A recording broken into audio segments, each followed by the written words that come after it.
Hi and welcome back to RCLifeOn. Today I will be reviewing this one. It's the Pioneer UFO.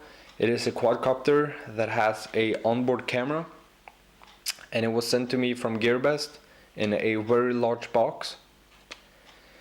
So the weather is absolutely gorgeous today, so I won't be talking too much. I will simply just very quickly go through all the components in the package, and then we will go out and test fly it. So let's begin. So the design of this quadcopter looks a lot like the DJI Inspire, and the camera is, I might be wrong on this one though, but I believe the Volquera system, the Volquera quadcopters, uses the same kind of design. The camera is, by the way, actually tiltable. Not too much though. It's like it's probably only 25-30 degrees, but that's enough. So you also get with the camera you also get a SD card included in the kit. It's a 4 GB one, and that's awesome because now you don't have to buy one yourself. But that's basically it. You have 4 lights on each motor, and here is the compartment where the battery will be inserted. And just a quick tip, because this took a long time for me to actually realize: if you close the door, like, that's super difficult to actually open again, but simply press on each side of the housing or the fuselage like this, and it pops up.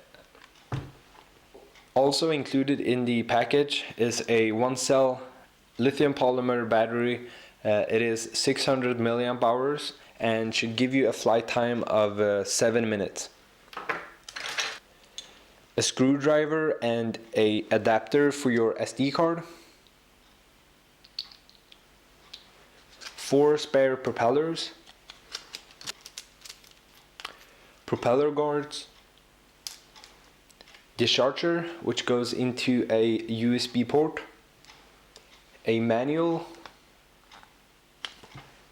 and last but not least you get a controller. And finally, this one is the first one I received that actually has like text next to the buttons, so you know what they do. And the first one says turn, which is like a 360 roll or a flip. You also have a speed button right here, which basically changes your control rates. You have a 1-key return home, which is this one. It's still not GPS or anything. It simply comes back to the point where you started it. You also have a option to turn on or turn off your lights. Because this controller uses a spring-loaded throttle stick, you will have to use the start and stop button for the quadcopter to actually initiate the motors. You also have a button for your headless mode. Nobody's using it except beginners. You also have the option to either take photos or video. So let's insert the battery.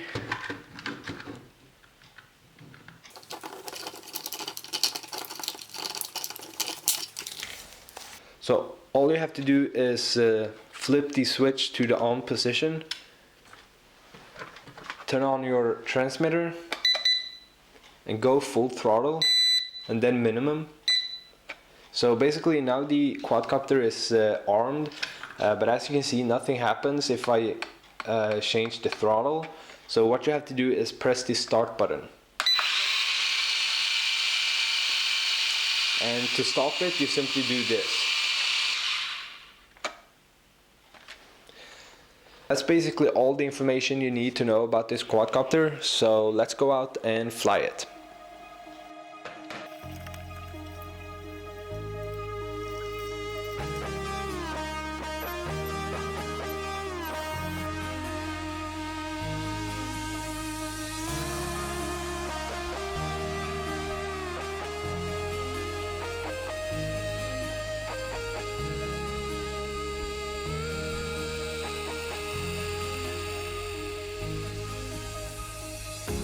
The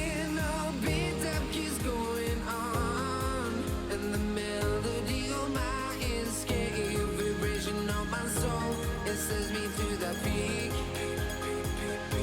without no regret. You got no love without no love. You got no regret without no regret. You got no love. A melody where I belong in this life.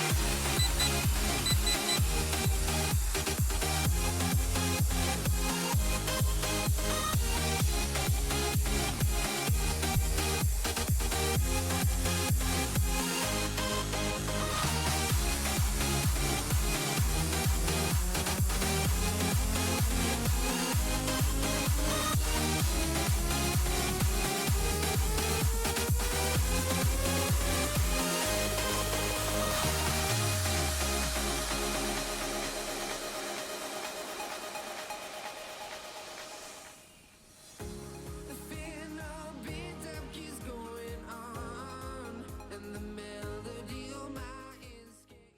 So I'm back inside, and as you probably could see, the footage from this camera, the aerial footage, was absolutely terrible, which is a bummer because I reviewed the Beyond Toys X8 quadcopter a couple of months ago, and the footage from that quadcopter was actually quite surprisingly good. So yeah, I was not happy with the quality at all. Overall, the quadcopter flew very nicely. I like the construction of the quadcopter. It seems to be very durable. You could probably crash it a bunch of times and it won't break. I also like the controller, mostly because all the buttons is titled, so you don't have to do any guesswork. But again, the aerial footage is just terrible, so that's disappointing. So if you like this review, give the video a thumbs up and subscribe to my channel, and I will see you next time.